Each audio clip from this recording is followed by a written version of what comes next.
ini kita baru saja tiba di Al-Aqsa, atau orang Arab bilang inilah Al-Hassa begitu ya. Al-Hassa adalah sebuah kota tua begitu ya, dan salah satu provinsi terbesar yang ada di Semenanjung Arab bagian timur. Dan Al-Hassa ini kalau kita bicara soal artinya adalah suara air yang ada di bawah tanah.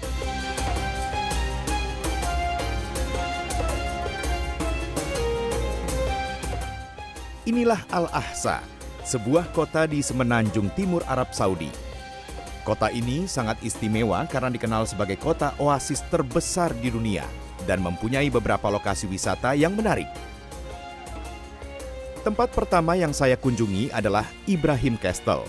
Istana sekaligus benteng ini dibangun pada masa Ottoman dan kala itu lebih banyak digunakan sebagai barak militer. Sayangnya, benteng ini sedang direnovasi sehingga pengunjung tidak diizinkan masuk ke bagian dalam.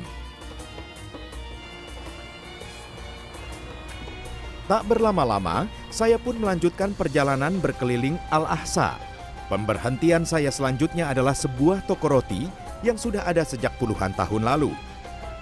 Proses pembuatan roti ini masih dilakukan secara tradisional.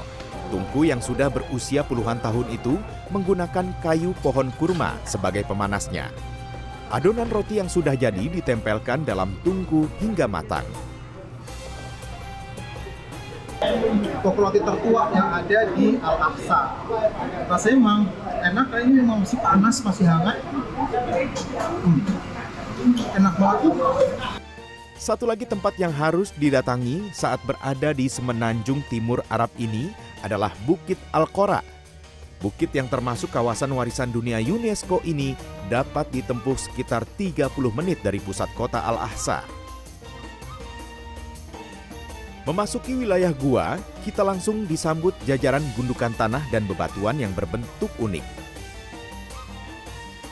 Gua yang diberi nama Al-Nasab itu mulai dijadikan tempat wisata sejak 2017 setelah direnovasi demi kenyamanan pengunjung. Tak seperti gua yang ada di Indonesia, di gua itu tak banyak stalaktit ataupun stalagmit. Gua ini hanya merupakan celah dinding bukit yang memiliki suhu udara yang cukup dingin.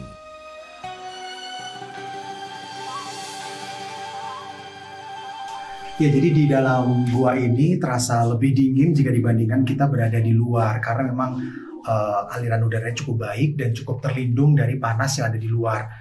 Perbedaannya cukup ekstrim memang antara yang di dalam dan juga di luar gua ini.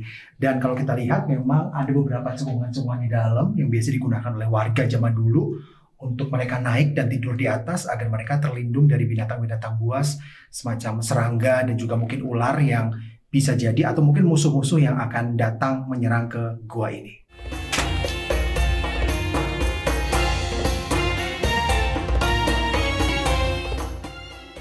Jika dahulu hanya digunakan sebagai tempat tinggal, kini gua ini sering dimanfaatkan warga sebagai tempat pernikahan dan juga tempat olahraga panjat dinding.